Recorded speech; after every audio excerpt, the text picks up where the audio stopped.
Well, with the Iowa caucus campaign for 2012 unofficially or officially off, courtesy of the events that were held on Monday, the debate about what exactly should a voter do in a primary or a caucus. I mean, is it about advancing your ideas and advancing your agenda and finding the candidates that are the most aggressive in pursuing your values and advancing your worldview and moving them through the process? Is that what a primary is about? Now, I happen to think that is what a primary is about, but I know there are at least some of you watching this, and for you, winning is what the primary is about. Finding the person that you think can win. Now, people like me would say, well, how's that working out for you? How'd that work out for you with Jim Nussle, with Bob Dole, John McCain?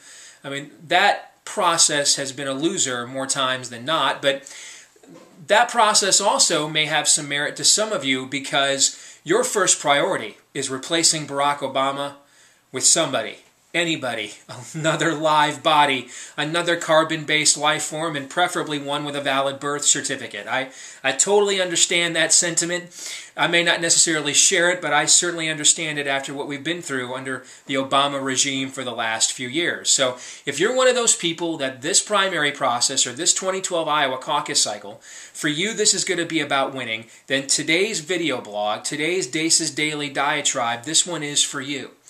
Because I'm going to set aside where all these potential 2012 Republican presidential candidates stand on the issues, and we're just going to do cold, hard political analysis here. What will it take to beat Barack Obama?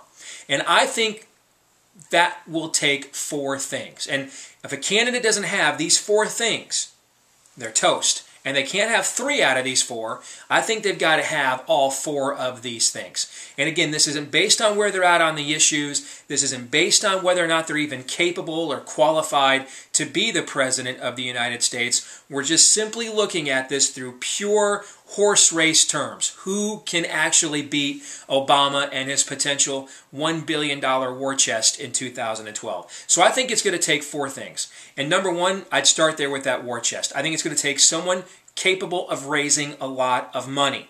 So if you're looking at using this process to find who can beat Obama, finding the winner, if that's you, then scratch everybody off your list who can't raise serious sums of money, because that's what it's going to take, particularly in those months when the Republican primary contest is still going on and Obama doesn't have a primary, and his presidential reelection apparatus can keep running ads and keep promoting his candidacy while the Republicans are still slitting each other's throats. So I think money is number one. Now here's the second thing I think it will take to be the winner in 2012 if you're a Republican. Someone that can hold the Republican base together. That's the key. So that way, come general election time, you're not playing defense trying to shore up your rear flank. You're playing offense. You're now going for those undecided independent voters who have turned against Obama in public opinion polls in the last year or so. So that's number two. Someone who can earn the fealty, the loyalty of the Republican conservative base and hold on to those people while attempting to engineer a more broad-based general election coalition.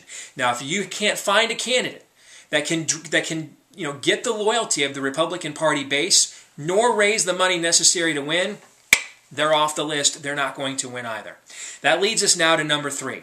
Someone that has the presence, the charisma, and the persona that they can share a stage with Barack Obama, who has all three of those things in spades. The last presidential election, if it was ever going to be competitive, it ended the very first debate, when America got a chance to see John McCain, the Maverick, and saw that he was old, frail, about 5'3", slumped over, next to Barack Obama, charming, obviously very eloquent in the prime of his life. That is a visual. If you just ask somebody, hey, who cares where they're at on the issues? Pick which one of these two men you think is the President of the United States. That night you'd pick Barack Obama. Well, you've got to have someone that when they share a stage with him, they can give a command performance. They're as eloquent, they have a persona, they've got charm, they've got charisma. So that's number three. Anybody that doesn't have one of those things, they're gone too. They're not going to make it happen. And that now leads us to number 4.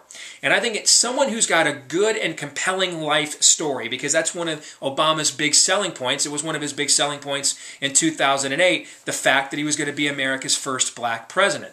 Now, John McCain had a very compelling life story. The problem was he couldn't meet those other previous 3 thresholds that I just mentioned, so his life story didn't matter. I do think your life story matters. You have to have a story that says, hey, you understand the average person, you've overcome some adversity in your life to attain the level of success that you have, so people can see you as an inspirational figure. I do think that matters, but I don't think it's the only thing that matters. You've got to be able to raise money, you've got to have the charm and the charisma to share a stage, and you've got to be able to hold the Republican base together. If you've got those 3 things, and then you've got a compelling human interest story, then I think you have found your winner. Now, which of these potential 2012 Republican presidential candidates do you think meets those 4 criteria? Maybe right now you don't think any of them do.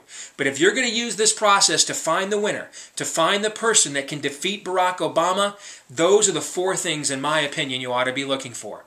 I'm Steve Deace. Thanks for watching here at stevedeace.com.